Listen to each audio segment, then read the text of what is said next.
साबिक वजीर आजम नवाज शरीफ की तकरीर के बाद पाकिस्तान मुस्लिम लीग नून दो हिस्सों में तकसीम होने के दहाने पर पहुंच गई।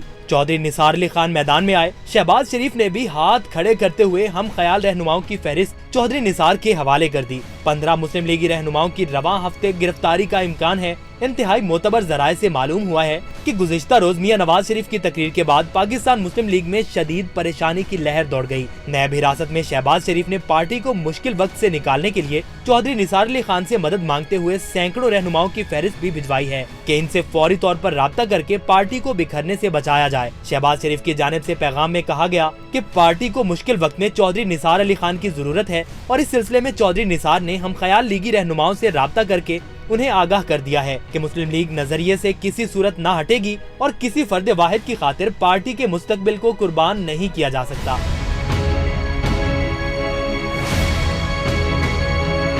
जराये का कहना है कि लाहौर में रवां हफ्ते लीगी रहनुमाओं का इजलास होगा, जिसमें शहबाज शरीफ की क़यादत और चौधरी निसार अली खान पर भरपूर एतमाद करने के साथ अलहदा हिकमत अमली का बाकायदा ऐलान कर दिया जाएगा। दूसरी जानिब जराये का कहना है कि नवाज शरीफ के बयानिए से इत्तेफाक रखने वाले सीनियर रहनुमाओं, जिनमें 15 नाम फाइनल हो चुके हैं, उनकी गिरफ्तारियों का प्लान भी तरतीब दिया जा चुका है, जिनमें राना सनाउल्लाह, मरियम नवाज, एहसन इकबाल और दीगर लीगी रहनुमा शामिल हैं। 15 रहनुमा जिनके खिलाफ नैब मुकदमात कायम हैं, वो जमानतों पर रिहा हैं। उनकी जमानतें कैंसिल करवाने के लिए नैब मंगल को बाकायदा दरख्वास्तें अदालत में दायर करेगा।